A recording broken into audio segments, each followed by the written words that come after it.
अस्सलाम वालेकुम नाज़रीन, मैं हूं आपका मेज़बान शाहिद मलिक वसनाल। नाज़रीन, आज मैं आपको बताऊंगा कि ये जो स्क्रिप्ट लिखा गया था, जिसका गुज़िश्ता 2 सालों से मैं जिक्र कर रहा था, ये स्क्रिप्ट का एक पहलू जो है ना, एक चैप्टर समझ लें कंप्लीट हो गया है, जो कि मुस्लिम लीग नवाज़ और पीपल्स पार्टी के हवाले से था।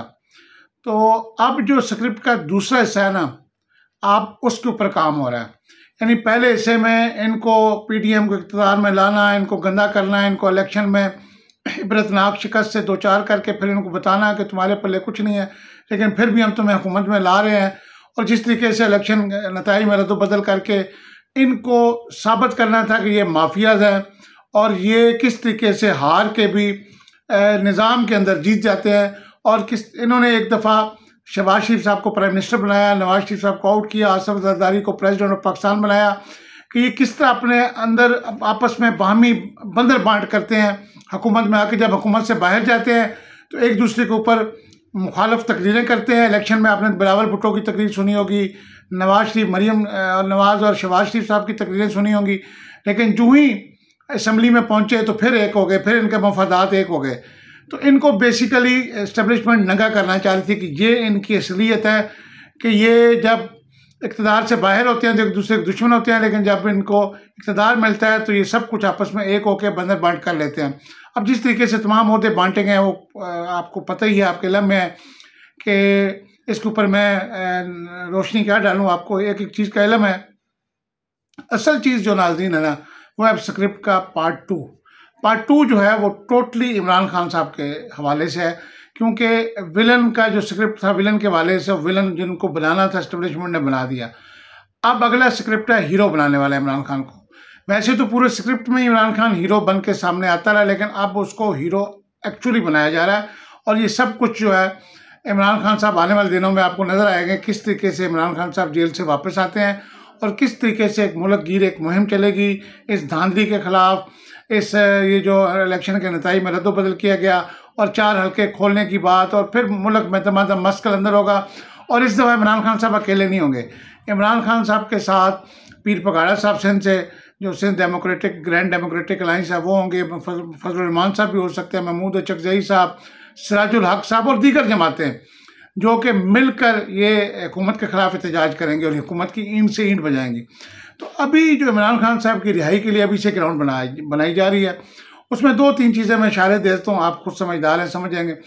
ये जो जेल अडयाला जेल में सख्ती कर दी गई है, मुलाकातें बंद कर दी गई और ये कहा गया कि सिक्योरिटी थ्रेट है अडयाला जेल को, और कुछ अफगानी गिरफ्तार हुए हैं जो अडयाला पर हमला करना चाहते थे। ये सब ग्राउंड पिच बनाई जा रही है इमरान खान साहब को वहाँ अडयाला जेल से निकालने के लिए, और ये हमारी मिलिट्री इस्टेब्लिशमेंट ही बना रही है।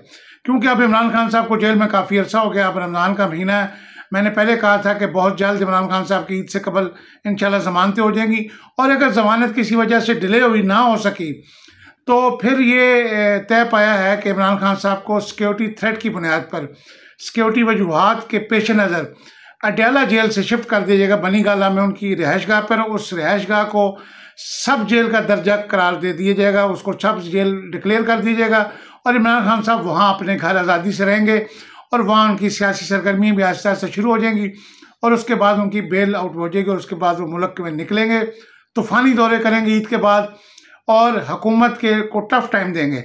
तो ये स्क्रिप्ट का सेकंड फेज़ है, जिसके बाद ये स्क्रिप्ट एंड हो जाएगा और ये लोग मुंह छुपाते फिरेंगे। नवाज शरीफ साहब को तो टोटली माइनस कर दिया गया है नाज़रीन, उनको तो डी सीट भी करने जा रही है मिलिट्री इस्टेब्लिशमेंट के। डॉक्टर यास्मीन राशिद को जितवाया जाएगा और नवाज शरीफ साहब को डी सीट करके हरवाया जाएगा, और उनको वापस मेरे ख्याल लंदन जाना पड़ेगा। उनका पाकिस्तान की मुस्तकबिल की सियासत में कोई किरदार नहीं है। और ज़राए का ये भी दावा है कि ये आखिरी बारी है मुस्लिम लीग नवाज़ की जो हुकूमत ले रही है, इसके बाद शायद वो हुकूमत में भी ना आ सके। अलबत्ता पीपल्स पार्टी को एक आध चांस मिलेगा, लेकिन वो भी बाद में, अभी नहीं। उनको सिंध तक महदूद रखा जाएगा। तो ये है नाज़रीन ताज़ा तरीन सूरत हाल, जो मैंने कहा कि मैं आपको अपडेट कर दूँ कि स्क्रिप्ट तकरीबन यानी पोजीशन हुकूमत के वाले से तो फाइनल हो चुका है।